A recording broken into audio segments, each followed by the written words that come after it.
بسم اللہ الرحمن الرحیم۔ السلام علیکم، میرا نام عامر سلیم اور آپ دیکھ رہے ہیں انفارمیٹک ویڈیوز۔ آخرت اسلام کے بنیادی عقائد میں سے ایک عقیدہ آخرت بھی ہے۔ آخرت کا مفہوم۔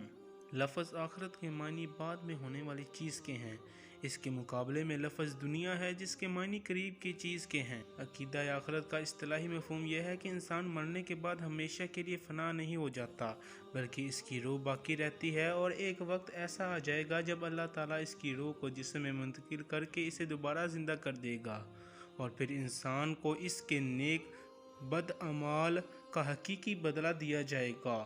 نیک لوگوں کو ایسی جگہ عنایت کی جائے گی جو اللہ تعالیٰ کی نعمتوں سے بھرپور ہوگی، اس کا نام جنت ہے، اور برے لوگوں کے لیے ایک انتہائی اذیت ناک جگہ میں رہیں گے جس کا نام جہنم ہے۔ قرآن مجید میں اللہ تعالیٰ نے ارشاد فرمایا ہے، بے شک نیک لوگ بہشت میں ہیں اور بے شک گناہ گار دوزخ میں ہیں۔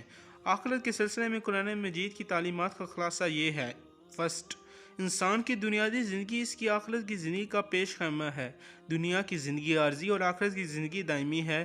انسان کے تمام اعمال کے پورے نتائج اس عارضی زندگی میں مرتب نہیں ہوتے، بلکہ اس عارضی زندگی میں جن اعمال کا بیج بویا جاتا ہے ان کے حقیقی نتائج آخرت کی زندگی میں ظاہر ہوں گے۔ نمبر 2، جس طرح دنیا کی ہر چیز علیحدہ اپنی ایک عمر رکھتی ہے، اس کے ختم ہوتے ہی وہ چیز ختم ہو جاتی ہے، اس طرح پورے نظام عالم کی بھی ایک عمر ہے جس کے تمام ہوتے ہی یہ نظام ختم ہو جائے گا اور ایک دوسرا نظام اس کی جگہ لے لے گا۔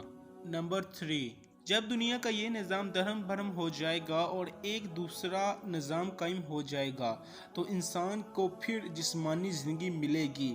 اس روز ایک زبردست عدالت لگے گی جس میں انسان کے تمام اعمال کا حساب لیا جائے گا، اسے نیک اعمال کی جزا ملے گی اور برے اعمال کی سزا ملے گی۔ منکرین آخرت کے شبہات اور ان کا قرآنی جواب۔ قرآن مجید میں عقیدہ آخرت کو بیان کرتے ہوئے منکرین کے شبہات کا بڑے عمدہ انداز میں جواب دیا گیا ہے۔ مشرکین مکہ عقیدہ آخرت کے منکر تھے۔ اس سلسلے میں ان کے شبہات یہ تھے۔ قرآن مجید میں ارشاد ہے، سورۃ السجدہ آیت نمبر 10، اور کہتے ہیں کہ جب ہم زمین میں نیست و نابود ہوں گے تو کیا کہیں پھر ہم نئے جنم میں آئیں گے؟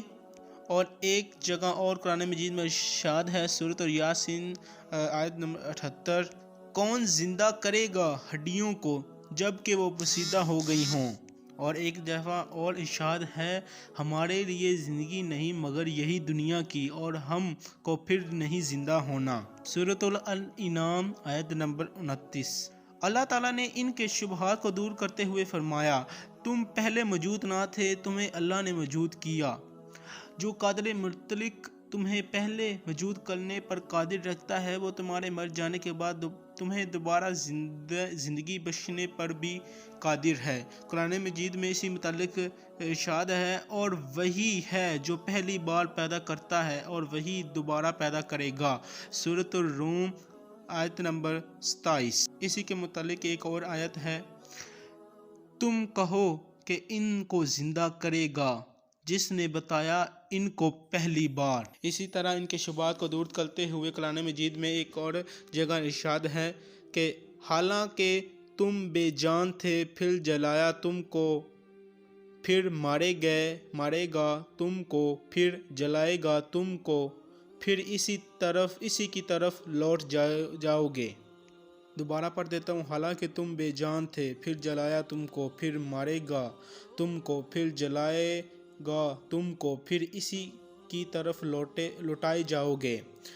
سورۃ البقرہ آیت نمبر 28۔ انسان کی صحیح سوچ اس سے عقیدہ آخرت پر ایمان لانے کا تقاضا کرتی ہے۔ ہر شخص اس بات کو تسلیم کرتا ہے کہ نیک عمل کا اچھا صلہ اور برے عمل کا برا بدلہ ہوتا ہے، لیکن کیا انسان کے تمام اعمال کے نتائج اس دنیاوی زندگی میں سامنے آ جاتے ہیں؟ ایسا نہیں ہوتا، بلکہ بعض اوقات ایک ایسا شخص جس نے پوری زندگی گناہوں میں گزاری ہو، اس جہان میں سزا سے بچا رہتا ہے۔ اسی طرح بعض بے حد نیک لوگ جو عمر بھر نیکیاں